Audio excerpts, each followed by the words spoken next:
Hello students, ज्ञान Ganga online class में आप सबका स्वागत है।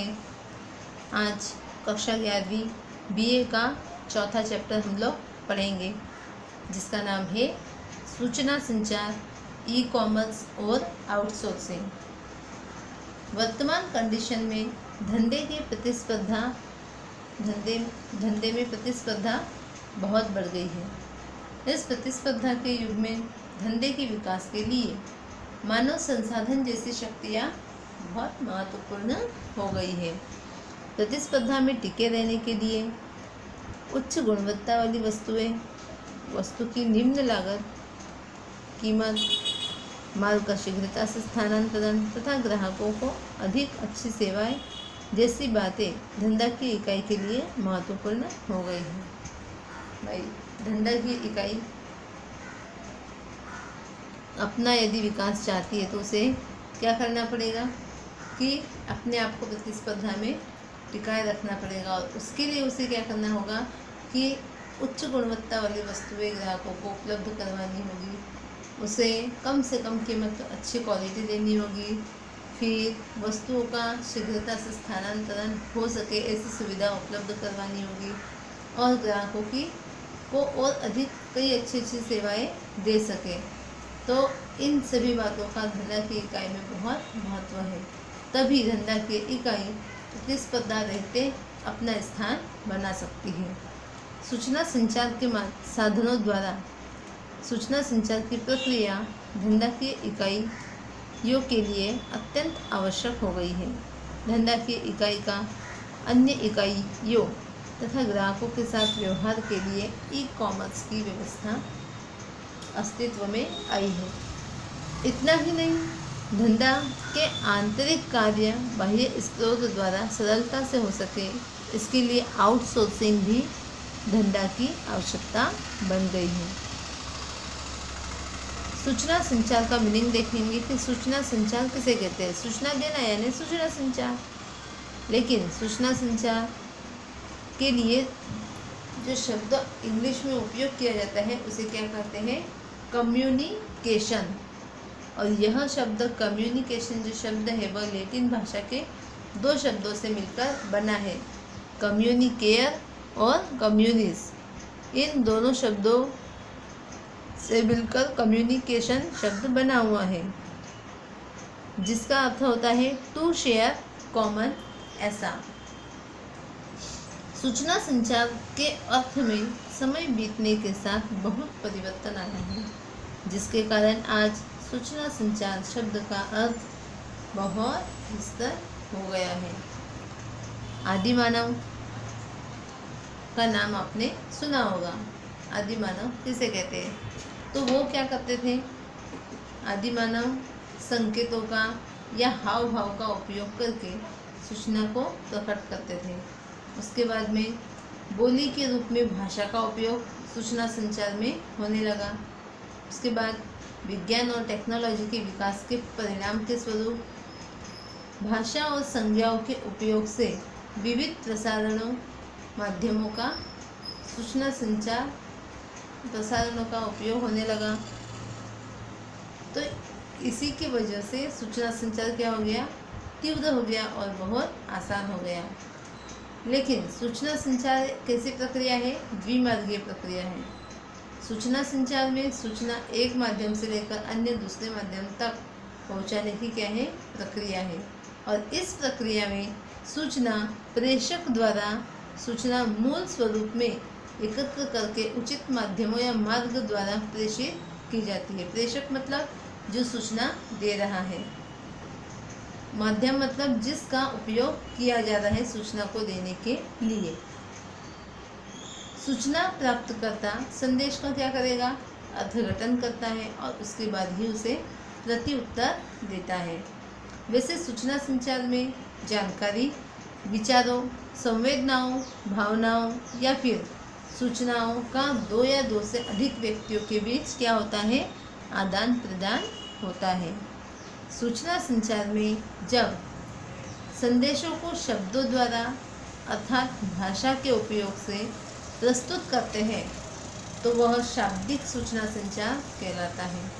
और शाब्दिक सूचना संचार में सूचना या तो लिखित होती है या तो मौखिक स्वरूप में होती है। शाब्दिक सूचना संचार में शब्दों का उचित चयन और वाक्य में उसका स्थान बहुत महत्वपूर्ण होता है। इसलिए वाक्यों में प्राप्त संदेशों का निश्चित अर्थ निकलता है। संदेश की रचना करते समय keep it short and sweet, हम लोग कहते हैं ना कि शॉर्ट एंड स्वीट लिखना, मतलब कि छोटा और सही या सुंदर लिखना। इसी सिद्धांत का अनुसरण किया जाता है। संदेश हमेशा संक्षिप्त और सरल होना चाहिए। क्यों? क्योंकि उसका सही अर्थ निकलना चाहिए। जिस उद्देश्य से उसे प्रेषित किया गया है उसके पहुँचते ही वह उद्देश्य पूरा होना चाहिए, अन्यथा उस संदेश का कोई मतलब नहीं। सूचना संचार में शब्द रहित सूचना भेजी या प्राप्त की जाए तो उसे शब्द रहित सूचना संचार कहा जाता है। इस प्रकार के सूचना संचार में सूचना का आदान प्रदान, संकेत, शारीरिक अभिव्यक्ति, शारीरिक मुद्रा, चेहरे के हाव भाव, आँख के संकेत और कलात्मक रूप से वादन, गायन, नृत्य, शिल्प कार्य, चित्रों, नक्शों, तोपों की सलामी, सायरन आदि के द्वारा होता है। तो आपको अभी समझ में आ गया होगा कि सूचना संचार किसे कहते हैं। आपको मैं परिभाषा बता दूं कि सूचना संचार अर्थात अपने विचारों को दूसरे के मस्तिष्क में प्रवेश करवाने की प्रक्रिया, इसे हम क्या कह सकते हैं, सूचना संचार। या फिर सूचना संचार अर्थात लोगों के मध्य होने वाली ऐसी प्रक्रिया है कि जिसमें सूचना प्रेषक के ज्ञान, विचारों, ख्याल, राय, संवेदना, मनोभाव संबंधित सूचना का योग्य संकेतों के द्वारा उचित माध्यम द्वारा उपयोग होता है। ऐसा प्रसारण है जो सूचना प्राप्तकर्ता को प्रभावित करे और उसका व्यवहार में परिवर्तन हो, उसके साथ संबंध स्थापित हो और बना रहे। आगे आप लोग देखोगे कि सूचना संचार की प्रक्रिया क्या होती है, मतलब कि सूचना संचार को की जो प्रक्रिया है उसके हम आप आगे देखोगे, सोपान देखोगे। सूचना संचार की प्रक्रिया, सूचना मतलब कि आधार सामग्री यानी कि डाटा पर प्रक्रिया करने के बाद प्राप्त फल अर्थात सूचना। देखो उदाहरण स्वरूप एक वस्तु के मूल्य पाँच स्थानों से प्राप्त किए गए तो ये मूल्य क्या कहलाएगा, डाटा है। लेकिन उसमें से सबसे कम मूल्य, सबसे अधिक मूल्य जैसे क्या है, तथ्य सूचना है। प्रक्रिया देखो, सूचना संचार में सूचना के आदान प्रदान की प्रक्रिया के सोपान कुछ इस प्रकार है। संदेश का निर्माण मतलब कि संदेश को बनाना। सूचना के आदान प्रदान की प्रक्रिया में संदेश की क्या की जाएगी, पहले रचना की जाती है। संदेश मौखिक होगा, लिखित होगा, शाब्दिक होगा या शब्द रहित होता है। ये क्या कर दिया जाएगा, पहले तय कर लिया जाएगा। देखो सूचना के आदान प्रदान की प्रक्रिया में संदेश की रचना की जाएगी। संदेश लिखित होगा, मौखिक होगा, शाब्दिक होगा या शब्द रहित होगा, ये सब डिसाइड होगा। जैसे कि उदाहरण, राजकोट से रात्रि 8 बजे के बाद वडोदरा जाने के लिए बस कितने बजे मिलेगी, ऐसे प्रश्न की रचना की जाती है। सेकंड, माध्यम का क्या करना है, चयन। तो संदेश की रचना के पश्चात संदेश प्रेषण के लिए आमने सामने अथवा सूचना संचार के साधनों में से किसी एक अथवा एक से अधिक माध्यमों का चुनाव किया जाता है। अब उदाहरण देखो कि संदेश भेजने के लिए टेलीफोन माध्यम का चुनाव किया गया। भाई इसकी जगह किसी और चीज़ का भी चुनाव किया जा सकता है। तीसरा है संदेश प्रेषित करना। संदेश की रचना और माध्यम का चयन करने के बाद संदेश क्या किया जाएगा, प्रेषित किया जाएगा मतलब भेजा जाएगा। तो टेलीफोन द्वारा उदाहरण देखेंगे। टेलीफोन द्वारा राजकोट से रात्रि 8 बजे के बाद वडोदरा जाने के लिए बस कब मिलेगी, ऐसा पूछा जाता है। फिर चौथा सोपान है संदेश को स्वीकार करना। संदेश प्रेषक संदेश प्रेषित करता है, तब संदेश प्राप्तकर्ता संदेश स्वीकार करता है। अब उदाहरण के द्वारा इसी चीज़ को देखेंगे कि टेलीफोन द्वारा राजकोट से रात्रि 8 बजे के बाद वडोदरा जाने के लिए बस कब मिलेगी, ऐसा पूछा जाता है। तो पांचवा देखेंगे सोपान संदेश का अर्थघटन। संदेश प्रेषक संदेश में से या संदेश से ऐसी भाषा और शब्द का उपयोग करता है कि जिससे संदेश प्राप्तकर्ता उसका उचित अर्थघटन कर सके। अब यहाँ देखेंगे उदाहरण में कि संदेश प्रेषक राजकोट से रात्रि 8 बजे के बाद वडोदरा जाने के लिए बस कब मिलेगी, ऐसा पूछता है। तब संदेश प्राप्तकर्ता रात्रि 8 बजे के बाद वडोदरा जाने के लिए बस मिलेगी, ऐसा समझता है। छठा है संदेश का प्रत्युत्तर। संदेश प्राप्तकर्ता संदेश का योग्य अर्थघटन करके क्या करेगा, प्रत्युत्तर देता है। अब संदेश प्राप्तकर्ता राजकोट से रात्रि 8 बजे के बाद वडोदरा जाने के लिए बस मिलेगी, इसका प्रत्युत्तर क्या करता है, देता है। अभी हम लोग सोपान के बारे में जान गए। अभी देखेंगे इंटरनेट किसे कहते हैं और इसका उपयोग क्यों किया जाता है ना। तो इंटरनेट के बारे में आप सभी लोग जानते हो, इंटरनेट क्या चीज़ है। इंटरनेट यह इंटरकनेक्शन और नेटवर्क इन दो शब्दों से मिलकर बना हुआ है। इंटरनेट का अर्थ अर्थात अंतर और नेट अर्थात जाल होता है। इस प्रकार इंटरनेट अर्थात अंतर जाल। इंटरनेट विश्व का सबसे विशाल कंप्यूटर संचालित सिस्टम है। The net information, super highway, cyber space आदि इसके अन्य नाम हैं। आपने साइबर स्पेस का नाम सुना होगा। क्यों सुना है? क्योंकि यहाँ पर क्या किया जाता है, ऑनलाइन अगर किसी को फॉर्म भरना है या ऑनलाइन किसी को किसी की इन्फॉर्मेशन निकालनी है तो वहाँ पर आप इसका यूज़ कर सकते हो। कंप्यूटर्स के समूह को सूचना और संसाधनों के साझा उपयोग के उद्देश्य से एक दूसरे के साथ जोड़ा जाता है, तब उसे नेटवर्क कहते हैं। अब दो कंप्यूटर को जोड़ना, अब किसी मेन उद्देश्य को लेकर ही कंप्यूटर्स को क्या किया जाएगा, दो कंप्यूटर्स को जोड़ा जाता है, तो उसे क्या कहते हैं, नेटवर्क। इसके लिए ये हार्डवेयर और सॉफ्टवेयर से जुड़े होने चाहिए। अपने हार्डवेयर और सॉफ्टवेयर के बारे में सुना होगा। वैसे दो या दो से अधिक कंप्यूटर्स के मध्य अंतर संधि की व्यवस्था को कंप्यूटर नेटवर्क कहते हैं। अंतर संधि मतलब आंतरिक कनेक्शन। ये कंप्यूटर्स किसी एक बिल्डिंग के एक खंड के पास पास हो, विशाल स्थान पर पसरती अलग अलग ऑफिस में हो, दूर दूर के स्थानों पर भी हो सकते हैं। वैसे नेटवर्क का विस्तार पास पास के कंप्यूटर से लेकर विश्व को समा लेता है। कंप्यूटर्स के नेटवर्क का नेटवर्क अर्थात इंटरनेट कहलाता है। इंटरनेट का कोई मालिक नहीं होता है। कितनी ही ऐसी संस्थाएं हैं जो नेटवर्क के विविध भाग की व्यवस्था में सहायता करती है। कंप्यूटर्स के नेटवर्क मुख्य 4 भागों में बांटे गए हैं। उसके 4 प्रकार हैं, लैन, कैन, मैन और वैन। लैन मतलब लोकल एरिया नेटवर्क, कैन मतलब कैंपस एरिया नेटवर्क, मैन मतलब मेट्रोपॉलिटन एरिया नेटवर्क और वैन मतलब वाइड एरिया नेटवर्क।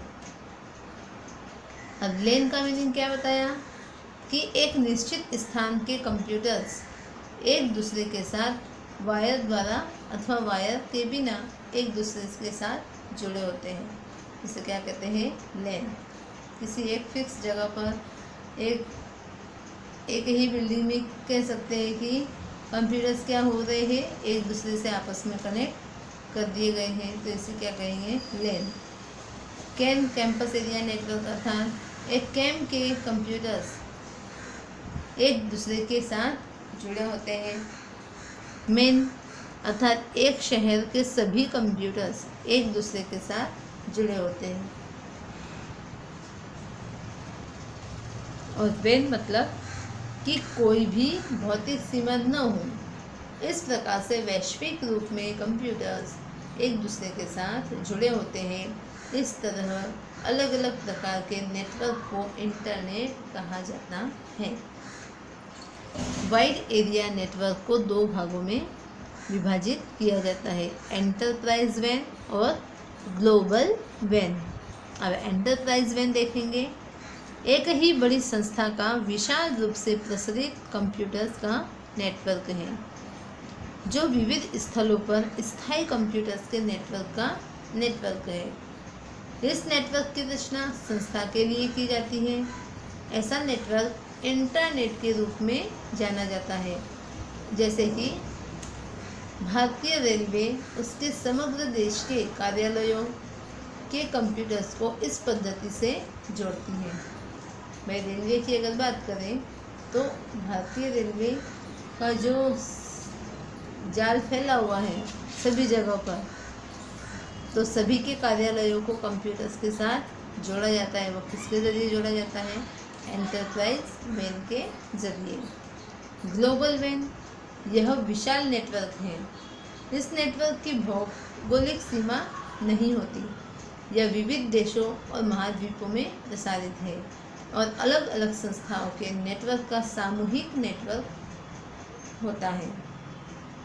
इसे वर्ल्ड वाइड वेब भी कहते हैं। वर्तमान समय में इंटरनेट की सेवा देने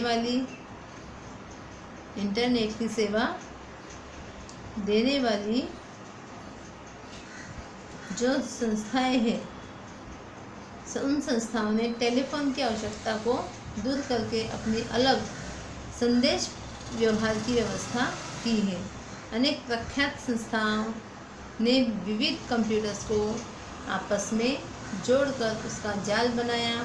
इन जुड़े हुए कंप्यूटर्स के साथ सूचना के आदान प्रदान में उपयोगी सिद्ध हुई है। इस प्रकार इंटरनेट अर्थात किसी एक मध्यस्थ संस्था द्वारा टेलीफोन की सहायता से, केबल के उपयोग से या सहायता के बिना संदेश व्यवहार के उपग्रह की सहायता से संदेश व्यवहार के लिए रचित कंप्यूटर्स का जाल। इंटरनेट के द्वारा शब्द मतलब कि क्या कहते हैं शब्द को? टेक्स्ट। चित्र मतलब कि पिक्चर। श्रव्य दृश्य, श्राव्य मतलब ऑडियो विजुअल, दृश्य मतलब विजुअल, श्राव्य मतलब ऑडियो।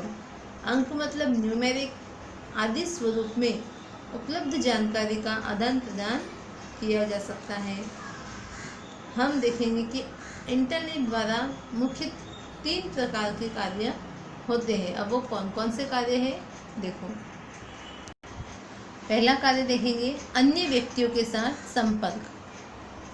इंटरनेट द्वारा हम ईमेल की सहायता से विश्व के किसी स्थान के निवासी व्यक्ति के साथ शीघ्रता और सरलता से संदेश का आदान प्रदान कर सकते हैं।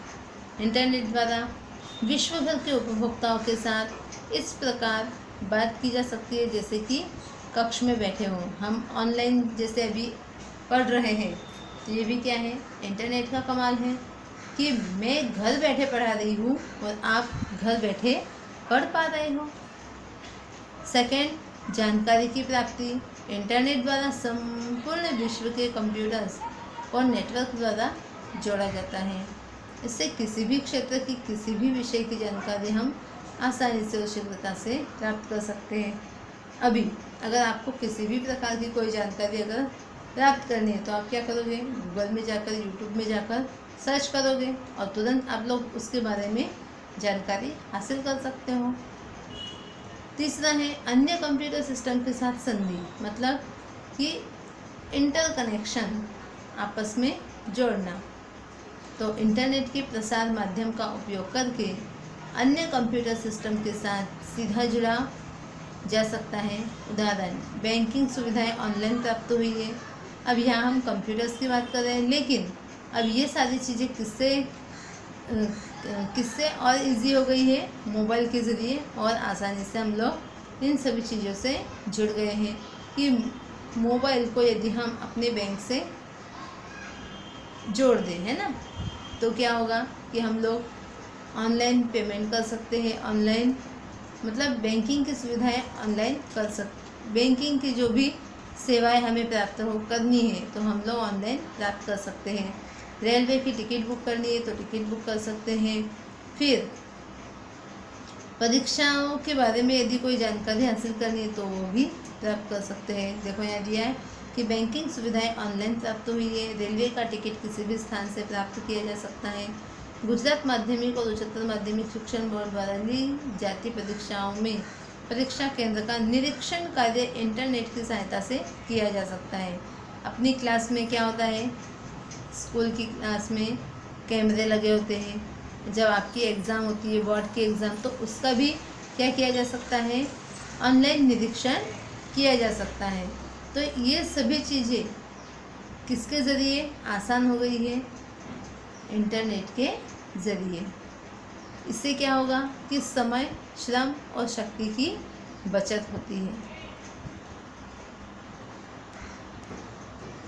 अभी देखोगे, इंटरनेट द्वारा सूचना खोलना, मतलब इंटरनेट द्वारा आवश्यक जानकारी सरलता से प्राप्त हो सकती है। जानकारी को खोजने की प्रक्रिया के सोपान कुछ इस प्रकार है। पहला सोपान है ब्राउज़र का चुनाव, मतलब इंटरनेट पर एंटर करने के बाद कोई भी इंटरनेट ब्राउज़र खोलना। उदाहरण, फायरफॉक्स दिया हुआ है, आकृति आपको दी गई है 4.1। इसमें आपको इंटरनेट ब्राउज़र फायरफॉक्स का होम पेज खुला दिखाई देता है। सेकेंड सोपान इसका क्या होगा, सर्च इंजन का चुनाव। ब्राउज़र में सर्च बार पर सर्च इंजन की वेबसाइट का नाम लिखने से उस सर्च इंजन का होम पेज खुलेगा। या उदाहरण दिया है कि www.google.com.in लिखने की आकृति यहाँ दिखाई दे रही है। 4.2 आकृति में आपको दर्शित है कि गूगल सर्च इंजन इंडिया का होम पेज खुला हुआ है। यदि आपको किसी भी प्रकार की कोई जानकारी ढूंढनी है तो आप गूगल में जाकर क्या करोगे, सर्च करोगे। तीसरा सोपान है कि आवश्यक सूचना सर्च बार में एंटर करना। आप जब तक आप यहाँ एंटर नहीं करोगे, लिखोगे नहीं कि आपको किस प्रकार की जानकारी प्राप्त करनी है, तो कंप्यूटर मशीन तो है तो क्या, लेकिन वो बता पाएगी क्या, नहीं बता पाएगी। तो इसके लिए आपको क्या करना पड़ेगा, यहाँ टाइप करना पड़ेगा। तो यहाँ जैसे दिया गया है कि लायन का चित्र या लायन के विषय में अगर उससे जानकारी प्राप्त करनी है तो उसने यहाँ लायन लिख दिया है। तो उसके बाद क्या होगा कि वेबसाइट पसंद करना, फिर लायन की अलग अलग वेबसाइट आएगी, है ना, तो उन वेबसाइट में से हमें क्या करना पड़ेगा, किसी एक वेबसाइट को चुनना पड़ेगा। ये चौथा सोपान होगा। फिर पांचवें सोपान में क्या दिया जाएगा कि आवश्यक जानकारी प्राप्त होना। उसके बाद ही लायन के बारे में आप क्या कर सकते हो, जानकारी प्राप्त कर सकते हो। यहाँ दिया गया है कि लायन की विविध प्रकार की इमेजेस देखनी है तो स्क्रीन में इमेजेस पर क्लिक करने से लायन की अलग अलग प्रकार की इमेजेस हमारे सामने आ जाएगी। अब हम देखेंगे कि ई कॉमर्स किसे कहते हैं। ई कॉमर्स अर्थात इलेक्ट्रॉनिक कॉमर्स। क्या होता है ई कॉमर्स का मीनिंग, इलेक्ट्रॉनिक कॉमर्स, जिसमें इलेक्ट्रॉनिक उपकरणों तथा माध्यमों के उपयोग द्वारा किया जाने वाला व्यापार। इस ई कॉमर्स में व्यापार की क्रियाएं जैसे कि क्रय करना, विक्रय करना, विज्ञापन, अन्य उत्पादनों के साथ तुलना, द्रव्य का स्थानांतरण आदि इलेक्ट्रॉनिक साधनों के द्वारा होता है। इसके लिए इंटरनेट, कंप्यूटर नेटवर्क, ईमेल सेवा, bank, credit card, debit card जैसे माध्यमों का उपयोग किया जाता है। ई कॉमर्स के कारण धंधा की इकाइयों की क्रय विक्रय, माल की डिलीवरी तथा धन भुगतान जैसे कार्य सरल हो गए हैं। कोविड-19 की वजह से अधिकतर लोगों ने क्या कर दिया है कि ऑनलाइन शॉपिंग करना शुरू कर दी है ना। ग्राहकों का खरीदी करने में लगने वाले समय एवं खर्च में कमी हुई है। अब इससे क्या हो गया है कि जो समय लगता था मार्केट जाने में वह कम हो गया है। जो खर्च लगता था जाने आने का, जो किराया पेट्रोल लगता था, उसमें कमी हुई है। इस प्रकार ई कॉमर्स से बहुत से हमें लाभ प्राप्त होते हैं। ई कॉमर्स के कारण परंपरागत व्यवसाय की पद्धतियों की तुलना में क्रय विक्रय की सारी प्रक्रिया बहुत ही आसान और तेज हो गई है। ई कॉमर्स की सहायता से किसी भी समय हम किसी भी स्थान पर हम क्या कर सकते हैं, व्यवसाय कर सकते हैं। इंटरनेट के कारण बाजार प्रक्रिया, वितरण, फोन, डाक, छपाई जैसे अनेक प्रवृत्तियों के व्यय में कमी हुई है। ई कॉमर्स के कारण माल का क्रय करना या विक्रय करने के लिए व्यापारियों को दूर दूर तक क्या करना पड़ता था, लंबी दूरियों को तय करना पड़ता था। तो इसके परिणाम स्वरूप क्या हो गया है, परिवहन के समय और खर्च में भी कमी आई है। ई कॉमर्स के कारण उत्तम एवं त्वरित ग्राहक सेवाएं लोगों तक पहुंचाई जा रही हैं। इंटरनेट द्वारा सूचना संचार की प्रक्रिया आसानी से होती है। ग्राहक के साथ सहजता से संवाद होने से उत्पादन मूल्य, माल की गुणवत्ता तथा अन्य प्रश्नों का समाधान सरलता से किया जा सकता है। वस्तु संबंधी सेवा या कठिनाई का निवारण भी शीघ्रता से संभव किसके जरिए हुआ है, ई कॉमर्स के जरिए हुआ है।